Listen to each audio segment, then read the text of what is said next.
to flourish. And what I have taken out here is from the Kagyu section, because Kagyu section that he wrote in the Kagyu tradition is so beautiful. So it's about emptiness. So therefore I took it there, took it from the Kagyu one. So it says here, the Venerable Marble Zawa Shebe Dorji. Shebe Dorji refers to Jesu Milarepa. How many of you heard about Jesu Milarepa? Jesu Milarepa. Yes. Shebe Dorji refers to Jesu Milarepa. Shebe Dorji is Jesu Milarepa's name. So the first stanza is invoking all the gurus in the lineage of the Mahamudra teaching, right? And the second stanza is talking about the Mahamudra. So the Mahamudra, so what his one is explaining here, of course this is the Mahamudra, the general Mahamudra. So there, it is like, say, when you're waking up, there's nothing to do with the dream. The moment you start to fall asleep, then the dream starts to come, right? Then the dream starts to come. And then once the dream comes in, when the dream comes to your mind, it is like a whole world. Do you agree with me? It's like a whole world. You're in a whole different world, right? So we are all here in Israel at the moment, and then you may dream of being in Dharamsala, right? Waiting for the audience with His Holiness Dalai Lama and so forth. So there, we are just creating, our mind has created a whole different world which is different from Israel. Right? Okay. So there, tell me, where this world is coming from? In the dream you are in Dharamsala now, right? So if I tell you that in the dream you are in the whole different world, you said yes. And all this dream, this world that came to your mind, came from where? From my dream, from my mind, right? So my mind is the source of all this world that I saw, hear, taste, smell, touch, mentally feel. All these things are nothing but created by my mind. My mind is the source of all these things. One. So we see that when you wake up, they all dissolve into your own mind. You're getting one. Now what is left? Only the mind is left. Now even this mind, you meditate on emptiness of this mind, even this mind dissolves. You're getting it? Okay, this is the Mahamudra. Okay, let us read this. An extract from Prayers for Proliferating the Dharma of the Land of Snows, His Holiness the 14th Dalai Lama. Venerable Marpa Lozawa, Shebe Dorji and so on, the host of the precious Kagyu, the source of blessings, the chain of unexcelled masters of this outstanding tradition, to you all I pray, may the Buddha Dharma of the Land of Snows blaze forevermore. All phenomena encompassing samsara and nirvana are but the radiance of the spontaneous awareness means your mind. Your mind is the source of all these, they are just the radiance of your own mind, but radiance of the spontaneous awareness. Awareness itself, devoid of elaborations, is realized in the nature of Dharma. Devoid of elaborations meaning devoid of objective existence. Devoid of objective existence or empty of objective existence is realized in the nature of Dharmakaya. Pervading all existences and appearances of samsara and nirvana is the great Mahamudra. May the Buddha Dharma of the Land of Snows blaze forevermore. Dharma Dhatu Stava in praise of Dharma Dhatu by Arjuna. Impermanence, suffering and empty, these three they purify the mind. The Dharma that is unsurpassed and purify the mind is the lack of intrinsic nature. The concluding prayer in Lama Tsongkhapa's commentary and Arjuna's fundamental wisdom in the middle way. Throughout my future lifetimes, may always be guided by Adam and usury and be able to uphold the Dharma in general and the teachings on dependent origination in particular, even in the course of my life. Okay, next, the translation of the section of Shri Heruga Sadhana. This is very precious. Shri Heruga is one of the manifestations of the Buddha Shakyamuni.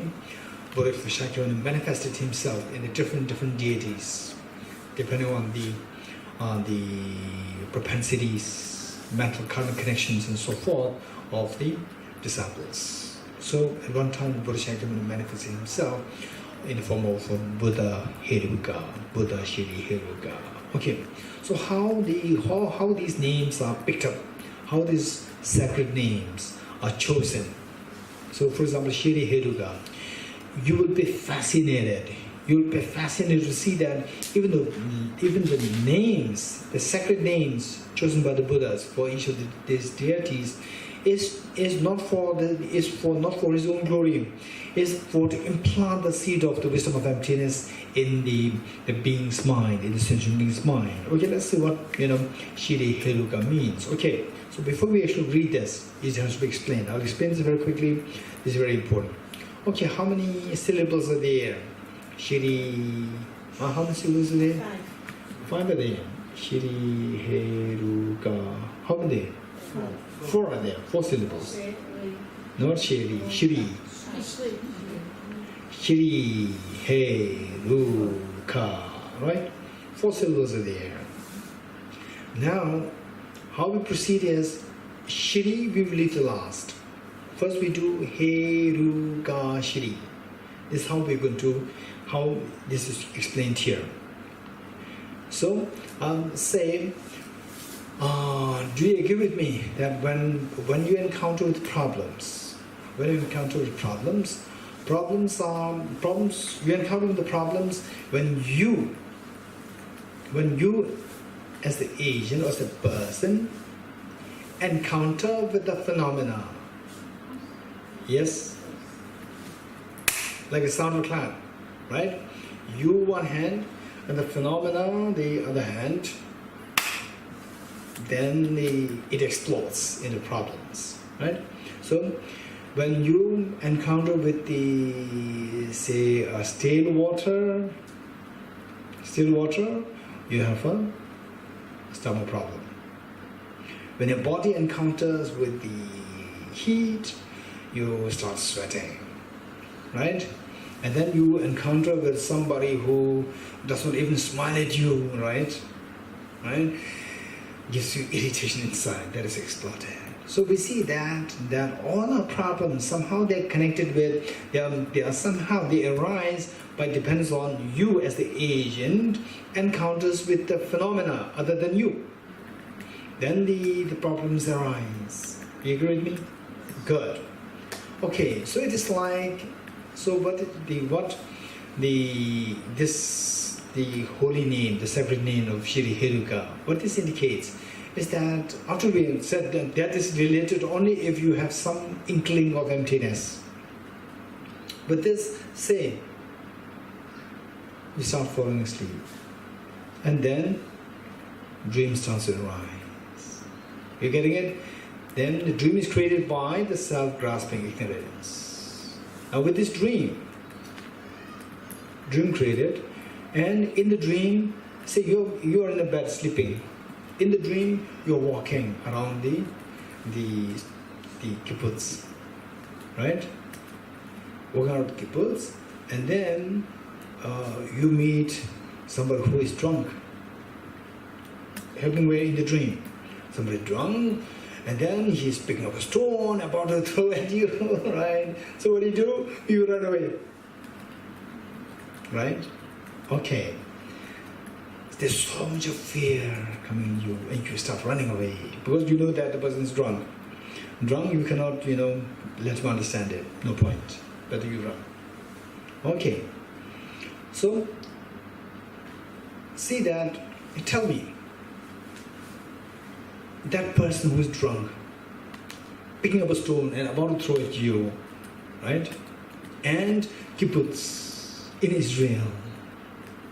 Where is this coming from? From your mind.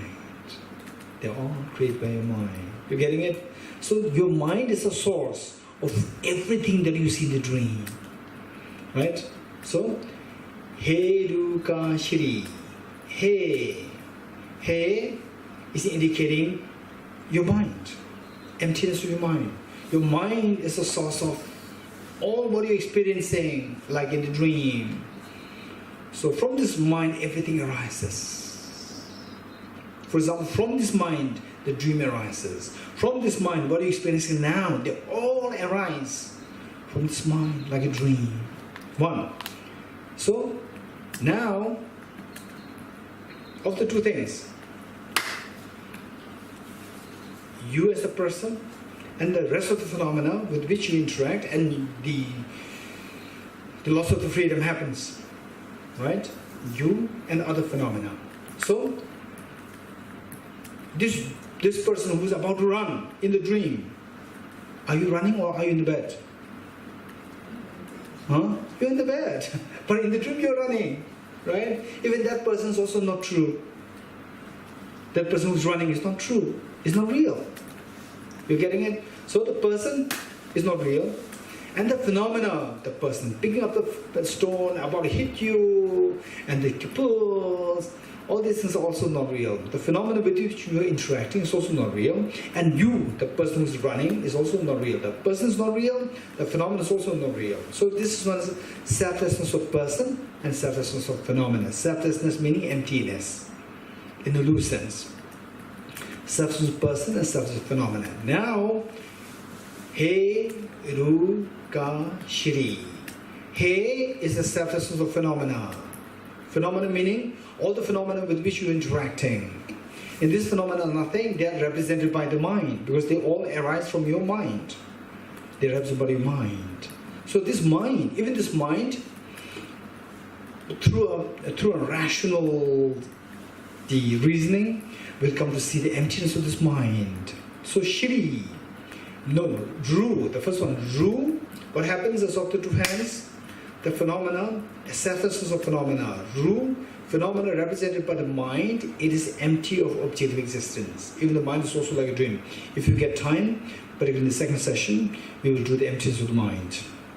Right? Meditation on the emptiness of the mind. One. So that is now of the two hands, one is dissolved. What is left now? The person is left. Then Ru, He is selfless of the phenomena. Then Ru is the selfless of person. Even the person inside who was running is also not real. Dissolve the person. What is left now? No. So of the two, right? Phenomena dissolves. The person dissolves. What is left? Huh? Okay, first, how many things are there? Phenomena, the person, how many things are there? Two. Two in English is dual. Duality. Right? Duality is there. Now, phenomena dissolves. The person dissolves. He, phenomena dissolves. Ru, person dissolves. What left now? Nothing is left. Duality dissolves. Duality dissolves means non-duality. Ka. This is the Ka. Right? He. He, phenomena dissolves. Ru, person dissolves. What is left now? Ka is left. What is that Ka? Non-duality is left. Ka. What is now? What is left? He, Ru, Ka, Shri. You're getting it? He, Ru, Ka, Shri. Now Shri is what? Who realizes this non-duality? The wisdom of emptiness is, the non-duality becomes the object, wisdom of emptiness becomes the subject. Even this wisdom of emptiness is not dual with the non-duality. Wisdom of emptiness realizes this non-duality by being non-dual with it. That is the Shri. You're getting it? So this experience, let me say this again. Okay, Shri, He, Ruka. Let's keep the Shri last. Ruka, He, Ruka, Shri. So the problems arise through the self, the person, meeting with the phenomena. Then the miseries arise. So, He, Ruka, He. He is the understanding that the mind, which is the representative of all the phenomena, this mind is empty, this mind is not real. So with He, the phenomena represented by mind dissolves, selflessness of phenomena. Now of the two, one is left. What is left? Person. Ru. The Ru, even this person is also not real, the person dissolves. Ru. Right? Now the two things which you earlier had, they dissolve. Right? Earlier how many things are there? Two. Now how many things are there? Nothing. The two dissolve. What is two in English? Duality. Now the duality dissolves. This is known as non-duality. Right? So this non-duality left is known as Ru. Shri, He, Ruka. This non-duality is the ka, right? What is left is the ka, is left non-duality. Okay, next, who realizes this non-duality? Shri realizes non-duality. What is this Shri? The wisdom of emptiness. Wisdom of emptiness, we sees this non-duality in the non-dual form. Wisdom of emptiness, we sees this non-duality in the non-duality with the non-duality. Wisdom of emptiness, what does it see? It sees the ka. It sees the ka, which is the non-duality. So this sees this non-duality. How does it see it? With the duality or with non-duality? It sees the non-duality with the non-duality. You're getting it? This is the meaning of ka. So therefore, finally you have to abide in this experience. This is who you are. That you find wisdom of emptiness, realizing the non-duality in the non-dual form. This is who you are. This is who I am. This is known as Dharmakaya. This is the Buddha's Dharmakaya. From this, then all the emanations of the Buddha, Sambhogakaya, Nirmanakaya, all the emanations arise out of this experience of the Dharmakaya. You're getting it? This is so precious. Okay, let's read this now. Okay, for this, let us fold our hands. Let's fold the hands and then say the sacred name of Shri Heruka 3 times. Shri Heruka, Shri Heruka, Shri Heruka. He is the selflessness of phenomena, the mind that is source of everything is empty of true existence, as it is imputed to be of causal nature. Ru is the selflessness of person, the emptiness of the self that is fabricated by the web of conceptual thought that grasps with the self of person. Ka is the ultimate reality, the absence of the dissonant duality of subject and object. Shri is the non-dual exalted wisdom that abides in congruence with the emptiness of the object. That is the meaning of Evam. Okay. Sorry? Evam is the wisdom of emptiness? Evam is the totality. Shri Heruka. The totality is the Evam. In Tantra, particularly in Buddhist Tantra, Evam encapsulates all aspects of Tantra. Evam in Sanskrit it's very simple. It simply means thus. Thus, thus. But Sanskrit is incredibly rich language. Rich language interwoven with concept. Profound concept. It's amazing. Evam, you wouldn't believe. It's just 2 words, it's just 2 syllables. Evam. And it means nothing, it means thus. But when interpreted, you see that it encapsulates all the sophisticated concepts of Tantra. Everything is encapsulated in this word, Evam. Yeah. Okay. So Shri is how the Buddha see. Shri is the wisdom of how this wisdom of emptiness, the non-dual wisdom of emptiness, sees the non-duality. So this is how the Buddha is. This is how Timur, when you become Buddha, you will see. And not just Buddha outside. When Timur, when you become Buddha, you will see like this. Limor, yes, Limor. Yes. I want to ask about the word Dharma. You said the Dharma is what us to be awakened, and then we have the number of Dharma, which is phenomena. So how do Oh, good question. What do we understand by Dharma? Dharma, how we set here is that any system, any study, any reflection, any meditation, which takes us closer and closer towards the awakening, that is the real Dharma. This is what we said. On the other hand, when we speak about the Ye Dharma mantra, Ye Dharma Hetu Prabhava, all phenomena. So Dharma means phenomena. So phenomena may not necessarily be good phenomena, it can be bad phenomena also. Right? So Dharma. So okay, Dharma, in Sanskrit, Dharma means to hold. To hold. To hold is amazing language, epistemology. How the words are created. Dharma means to hold.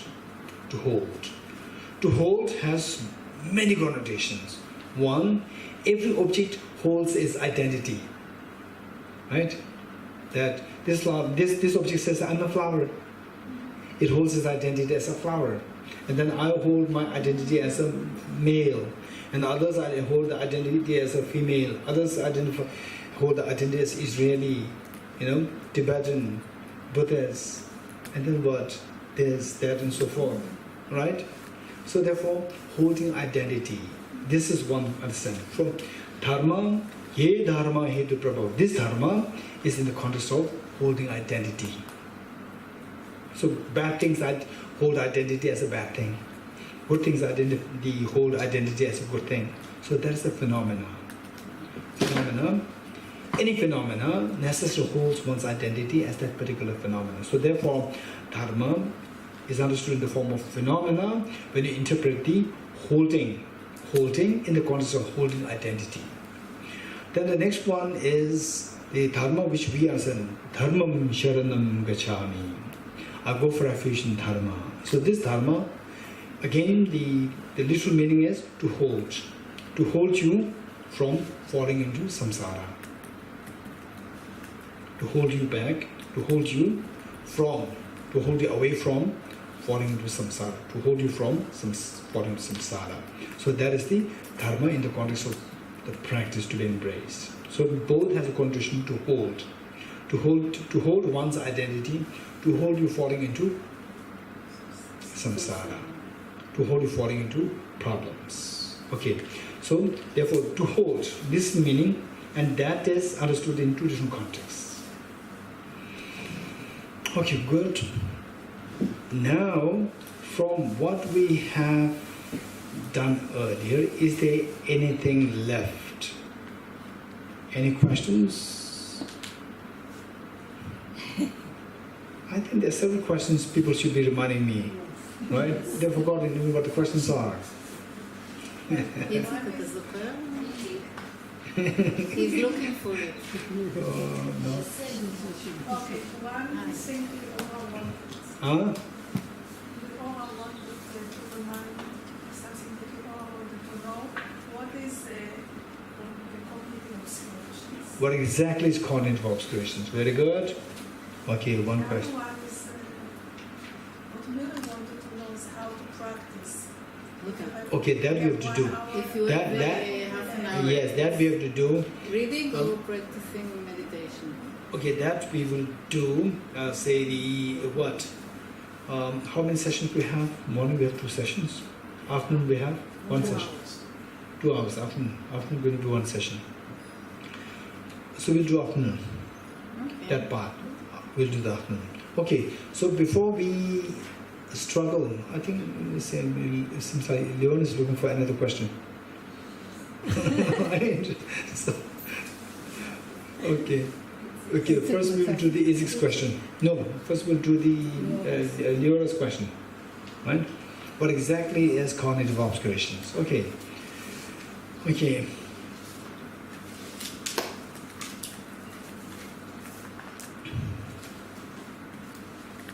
Okay, let's say that how many of you have seen snow in your life? Okay, is it? You have seen snow? Sure, yeah. You've And seen skiing. Oh yes, skiing. Yes. Oh, by the way, in Israel does it snow? No. Sometimes in Jerusalem or in the Sometimes Golan it Heights. does. In the Golan Heights. Yeah. Answer is yes, sometimes yes. Okay. The Now, answer is the yeah, it's so rare. okay, what is the color of the snow? Huh? What is the color of the snow? What? Okay, white. Right? Now we all go to Mount Kailash and we put on a blue pair of glasses. We all put on blue pair of glasses. We go to Mount Kailash and what color of the snow will you see? Blue. Blue snow. Right? So the snow appears as white or blue to your eyes Blue. when you go to Mount Kailash with the blue pair of glasses. The snow appears as blue. How many of you will, wow, the snow in Kailash is very different, it's blue. How many of you will believe in that? Nobody will believe in that. You believe that? You will not believe in it. Okay. Because you don't believe in, although it appears as blue, but it's not blue. You getting it? Don't forget this example. Now, let's say your mind interacts with the object. Your mind interacts with this molecular snow. Your mind interacts with anything, right? Your mind interacts with anything, with the object. There are two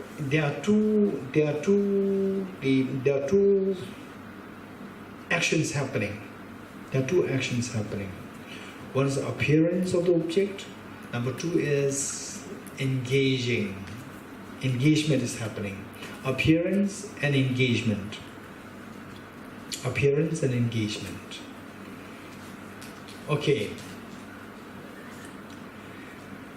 What is appearance? So, when your mind engages with the object, when your mind interacts with the object, mind is the subject and the flower is the object. Let's say your mind interacts with the flower. What is the subject? Your mind. What's the object? No. The flower is the object. So when your mind interacts with the flower is this object and your mind is the subject. So then, these two actions, what are the two actions?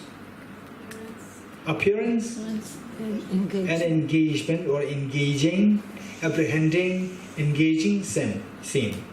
There are two actions. So one action is related to the object and the other action is related to the subject. Right? When we say the flower appears to me, so this actual appearance is related to the flower or to the mind? The flower, we never say the mind appears to the flower.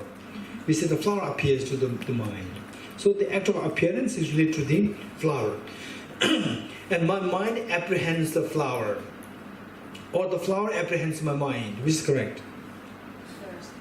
Huh? The mind. Mind apprehends the flower. So the actual apprehension, actual engaging, my mind engages with the flower. Act of engaging is related to the subject. Actual appearance is related to the object.